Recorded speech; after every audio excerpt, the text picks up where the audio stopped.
Saudações, irmãos.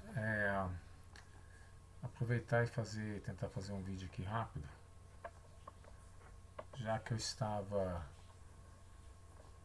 falando de coisas antigas, então da transmissão lá da Apollo, a gente, a maioria da população aqui em Taguatinga,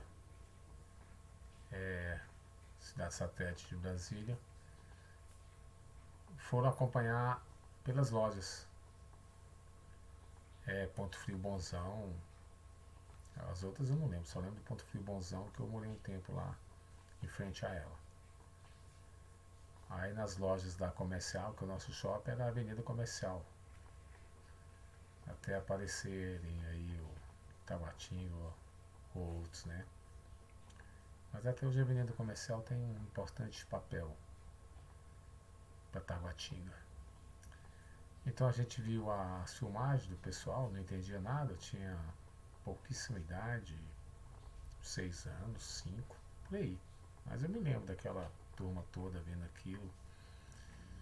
Que pra mim não fazia muito sentido, mas eu sabia que o pessoal tava na lua, né? Ou indo pra lua, no espaço. Só não sabia o que era na realidade, mas participava ali com a massa. Talvez muitos não soubessem o que realmente foi, ou o que poderia ter sido, o que querem que saibamos, ou entendemos, ou entendamos, né? Entendamos. E logo após foi a Copa do Mundo. Vou falar das coisas mais marcantes. A Copa do Mundo de 70 teve um certo trauma para mim.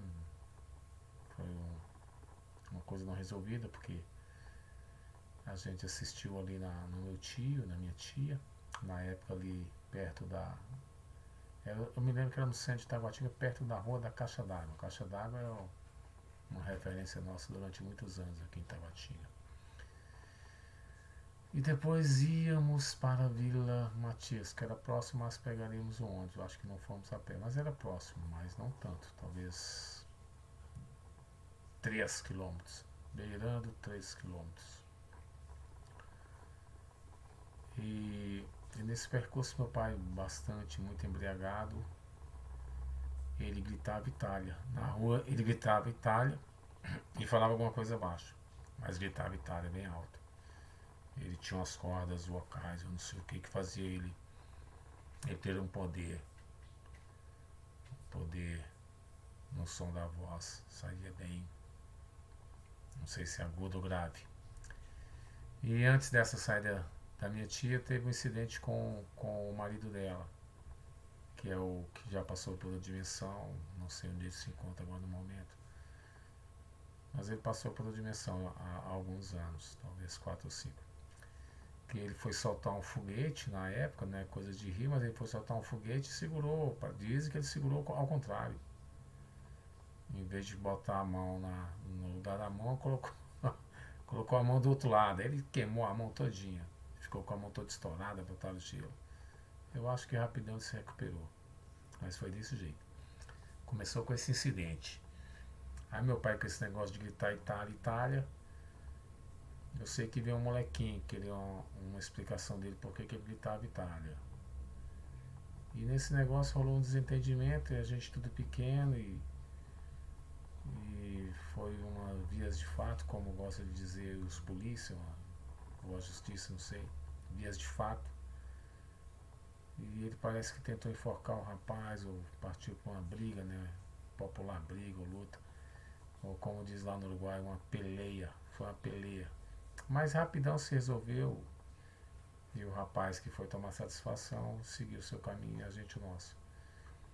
Aí mais tarde iam comemorar o título, né? Eu tô falando do título.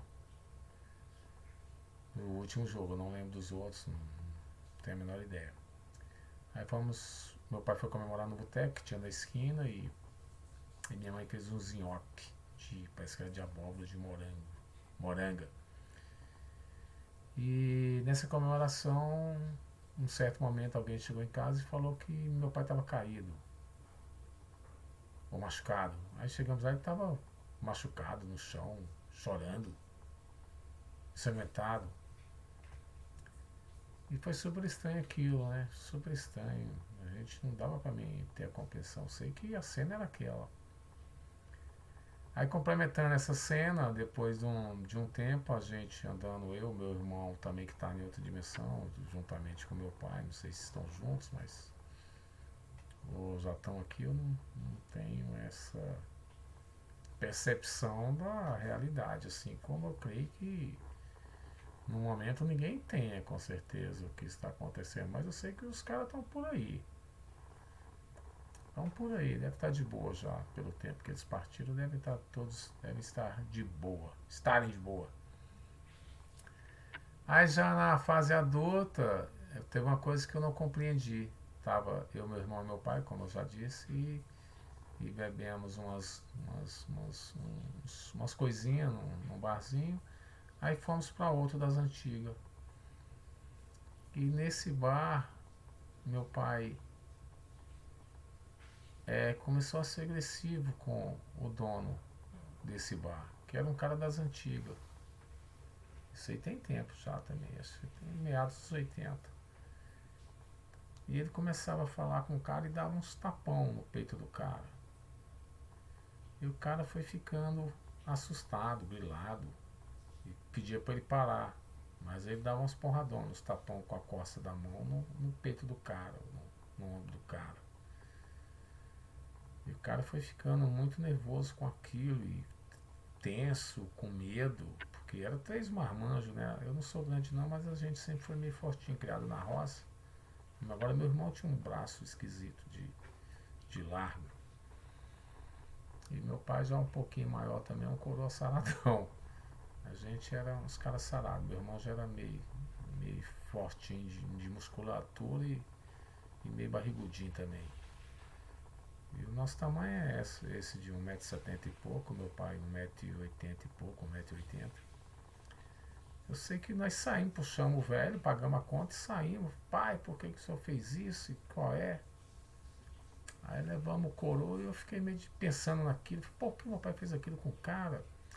Aí depois de muitos anos, eu acho que ele já tinha até morrido, que eu fui pensando nessa parada, eu fui deduzir que esse cara pode ter sido o dono do bar da época do jogo e pode ter sido ele que empurrou o coroa. Aí fica valendo aquela lei do retorno, né? Esse negócio aí. Aí o velho chegou lá com 2 guarda-costas, que era a gente, e falou, agora eu vou me dar de bem em cima desse cara aqui que me empurrou. Eu penso que pode ter sido isso. Mas não deu para confirmar que o velho já tinha morrido e logo depois morreu. Eu vou usar a palavra morreu, mas a morte não existe, mas ficar falando de outra forma complica. Vou usar o morreu. Então teve esse negócio aí das antigas, esse talvez uma coisa já resolvida ou vão resolver mais pra frente, mas ficou mais ou menos resolvido. Se foi assim, a realidade foi conforme eu interpretei. E quanto as transmissões de televisão, após a Copa a gente conseguiu adquirir uma TV Telefunken, eu acho que era Telefunken, preto e branco, lógico. E aí começou essa história era o Cid Moreira que narrava os Vietcongs e a fuga de Xangai. E era uma loucura aquilo ali. A princípio eu pensava que a gente via a TV e o pessoal da TV via a gente. Ali pelos meus 5 até os 7 eu acreditava que poderia ser assim. Depois eu fui vendo que não era bem assim. Aí esses Vietcongs, teve uma época que parece que eu vi um monstro de dia num trator, parece que era um monstro. Falei, caraca, parece que é um Vietcong ali, um monstro. Passei de ônibus e tive a impressão de ter visto um monstro numa escavadeira. A imaginação da meninada viajava um pouco, talvez até hoje viaje. Eu estou falando dos meus 7 para 8 anos já. Então era assim na televisão, e a imagem que tinha do Leonid era só uma imagem que aparecia sempre, ele com uma roupona esquisita, um lugar chuvoso, frio. Era a imagem que a gente tinha do Bicho Neve. Aí já tinha aquele papo do Kennedy, pessoal falava, meu pai era um cara estudado, apesar de ter feito apenas o primário, ele sempre estava lendo algum livro. E pelo estudo, pela astúcia dele, ele foi um prefeito biônico. Biônico que eu digo para quem não conhece, hoje em dia não se fala mais nisso, parece que foi apagado da história. Era um pessoal, os que ocupavam cargo como deputado, mesmo prefeito, vereador, não sei. Mas deputado e senador era biônico. Era escolhido por um grupo de pessoas escolhia o deputado, ou era o partido, não lembro. Sei que meu pai, as pessoas mais influentes da cidade, decidiram que ele seria o prefeito. Assim eu ouvi falar, é o que eu me lembro. Aí ele foi prefeito aqui de Nova Veneza, que é uma cidadezinha aqui do lado de Goiânia. Ele foi o primeiro prefeito de Nova Veneza. Tem até umas festinhas lá de culinária, de massa. Quem puder dar uma passada por lá, e sempre o pessoal informa a data. Então essa historinha, só para relaxar, depois a gente volta aí para aquela parte complicada, viu? Uma partezinha complicada. Quanto mais eu tenho conhecimento, mais eu sei que não sei nada. E o importante é que eu sei que a pessoa que todos podem imaginar que não sabe de nada, ele possuindo apenas o dom de amar o próximo como a si mesmo, ele sabe de tudo. Mas para mim as coisas são um pouco complicadas. Aí quem puder compartilha, comenta e dá o like aí, pra gente ver se consegue alcançar um maior número de pessoas. E por hoje é só, pessoal. Ademã de